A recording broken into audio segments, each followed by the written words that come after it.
Greetings and welcome to the Greatness Factor podcast, hosted by author, speaker, and property consultant Tinashe C Mudanda.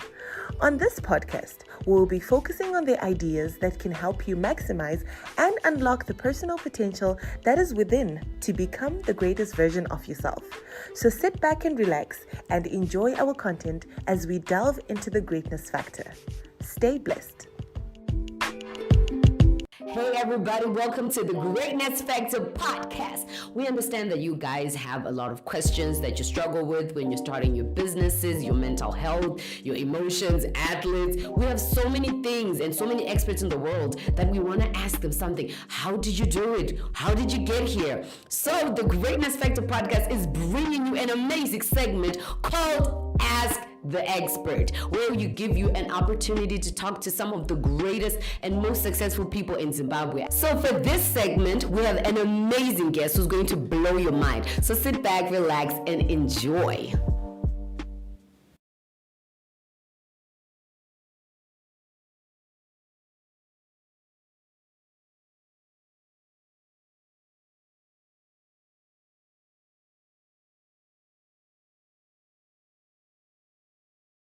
Okay, so I've had a very blessed life, Tinashe. And when I look back at my 20s and 30s, you'd be amazed that there's very little that I would change. And I'll tell you why. I really thank God, because I was what they call a yappy. You know what a yappy is, right? You don't know what a yappy is. It's a young urban professional, okay, who is exhibiting the lifestyle of success. That's what we call a yappy. So I was a typical yappy in the sense that by the time I actually got to varsity at the age of 19. And finished varsity at 21. So I was early, and I had a relatively privileged background. I came from a middle-income family. I was well-traveled already by the time I got to varsity. I had been to Botswana and Libya. I had played national basketball. I actually hold national colors. I played at the Africa Games in 1983, so I was amongst mature people already. I played club basketball, I was captain of my soccer team. I was also a head boy, at the different schools. Deputy head boy at St. John's High School, and a head boy at Churchill Boys High in terms of Spencer Hostel. So I think that gave me a level of maturity that was a bit uncommon. I then worked at the Reserve Bank, which was a very respectable institution at the time. I don't know what it is like now, but it was a job we yearned for, to get to the Reserve Bank. They only employed upper second class economists. And I graduated in the top 6 of my class at 21. And then I married at 21. And so in my 20s, I don't have what I would say is a typical childhood. I was so focused already to wanting to make Caroline very comfortable. And we had a son who was coming up, Tinashe. And I said, my child's got to live a better life than I did. So you can see already that this is a focused young person. And then I had been involved in a horrific car accident as well, where a life was lost. So I already had scars, and I was responsible. I was driving the vehicle.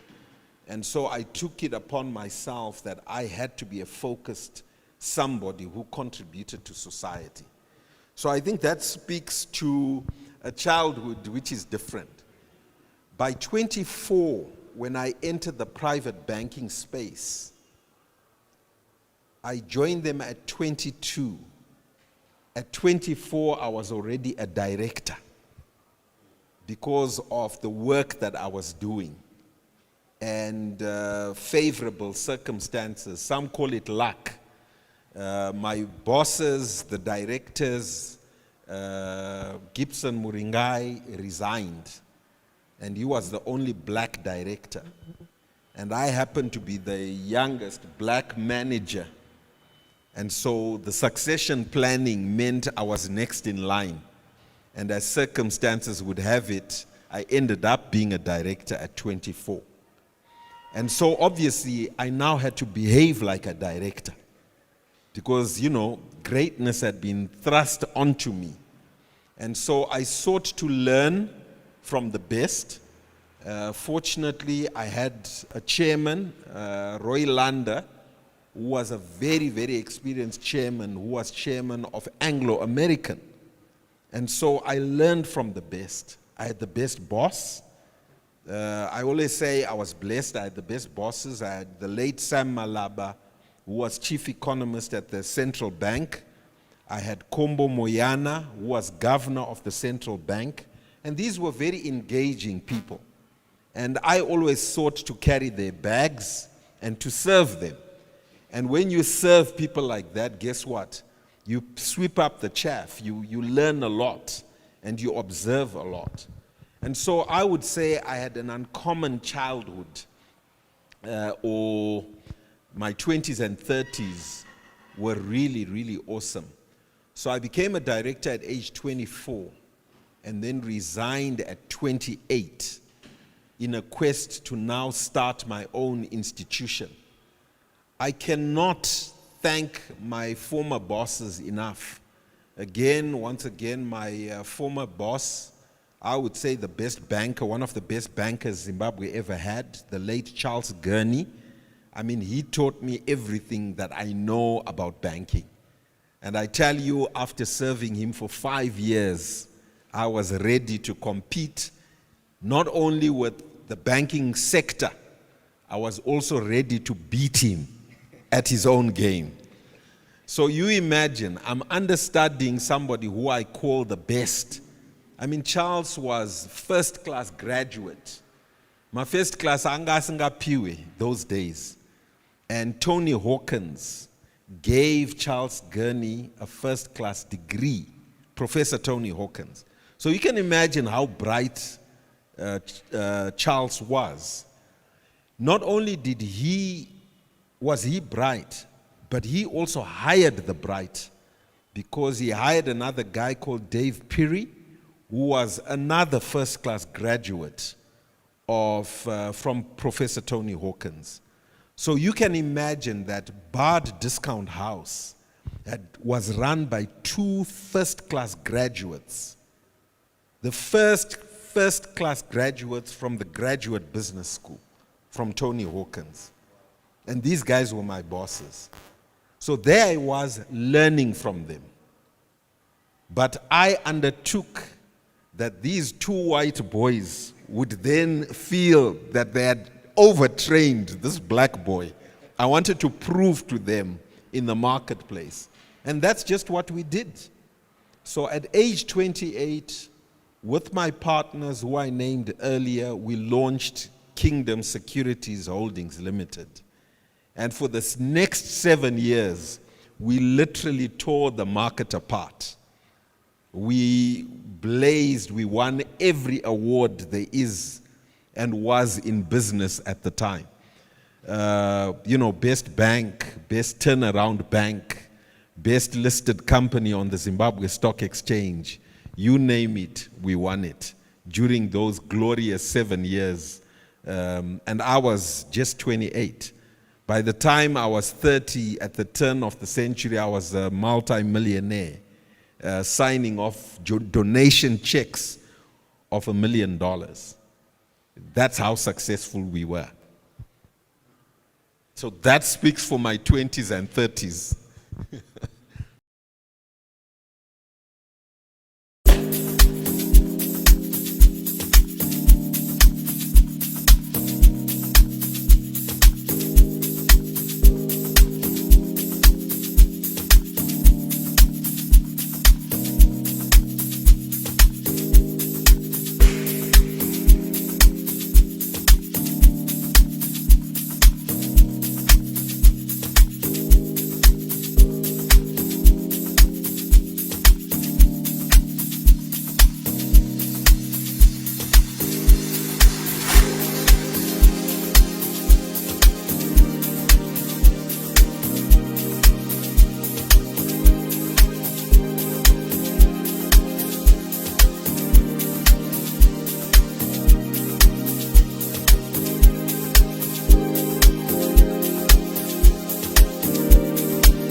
My 30s and 40s, that's when I really got bruised. Yeah, so I think those were the tougher years because it then meant trying to maintain that standard. Obviously, you can well imagine this yappy got a bit cocky. I had a TV program called Making Money Make Sense. I was discussing it with Musa earlier on. And we were on television probably 3 nights a week. We analyzed the economy. We made comments. We critiqued, probably too much. And that began to earn me a higher quality of enemy, so to speak. So I got in trouble with the politicians, with the regulators. At the time, I got arrested not once, but twice. I became a guest of the state for speaking too loudly. And those were sobering moments. Those matured me. You now learn how to live amongst, your elders and respect them somewhat. Because our environment is very different from your US, your UK environment where I was basically schooled because I then went on to Oxford, did leadership development courses at Oxford University. I went off to Harvard, did another leadership development course. And of course, that thinking is something that grows on you. And you come back, I think, home and you are more critical of, the systems, the processes, the politics, the governance. And so I ended up actually leaving Zim in my 30s. In my mid-30s, I moved my family and went to live in Cape Town. And I didn't want to carry on in a hostile environment. It was cruel to me. It was cruel for my children to have to, live at school with a dad who had been arrested. You know how kids can be. They can be quite mean and cruel. And so that ended up being the case, Tinashe. And I had a more peaceful life in Cape Town. And so I then began to direct my businesses and then built banks in Malawi. The bank is still in existence. I'll be in Malawi at the end of the month. We opened a bank in Botswana. We partnered with somebody in Zambia. We did a turnaround of a bank in Zambia. I opened an office in London as well. Didn't like the grumpy people, so I left and closed down that office. The weather was cruel, and I discovered more of myself, that I love Africa. And also, during those 7 helter-skelter years, I could see my kids were growing. I was, in a sense, guilty of neglecting my wife and kids, and they needed attention. So you got to catch them young. And so I wanted to make sure that I gave the best years to my family. So I retired at, in my 30s and became a non-executive director. So in the year 2001, I left formal employment as such because I used to run my own companies or my own banks or group at the time, and became a non-executive director and a shareholder. So I was away for probably 6 years from corporate life, enjoyed it. That's when I acquired the business that I do now, SMI, Success Motivation Institute. I bought a franchise and I began to coach. So I used that business when I bought it in 2001 to coach my staff within my banks, so to speak. So I became the coach, life coach, so to speak, until 2007, when an opportunity arose for me to go back into corporate. Banks were collapsing. You might remember that era, the 2000s, very, very difficult years. 2002 to 2005. I think I lost some of my hair. That's why I wear a cap and went bald in the process. So yeah, Tinashe, I then got an opportunity to merge my group, Kingdom Group, with Meikles. And we created Kingdom Meikles Africa Limited. And I was then invited to be the CEO. So I spent another 3 years in corporate life as group CEO. Very difficult years, which made my 30s and 40s more difficult. You will remember the Kingdom Meikles saga. I was in the paper in the for the wrong reasons for 3 years running, after having been the blue-eyed boy of the market. So I really kind of came from dizzy heights and scratched the bottom of the barrel, or the bottom of the ocean, so to speak. And those were learning years. It was difficult. It almost took my life. I was airlifted. Yeah, I mean, it was really, really very painful. Yeah, so those were my 30s and 40s. And at 40, I think 42, that was in 2013, I resolved I would never work for anyone again, ever. No matter how, because that job at Meikles, it paid me a lot of money. I was the top paid CEO in Zim. I had my own aircraft, as you know. I was living the life.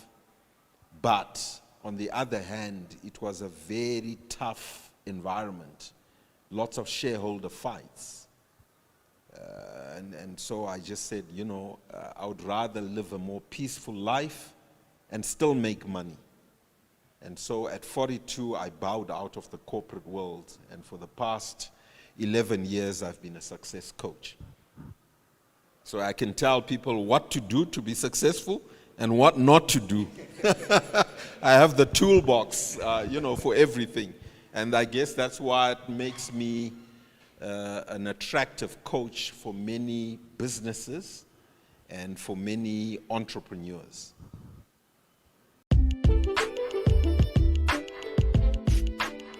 We hope that you have been blessed by this episode of the Greatness Factor podcast. If you wish to get in touch with Tinashe, you may visit our website at www.tinashecmudanda.com or email us at tinashe@tinashecmudanda.com. Till next time, stay blessed.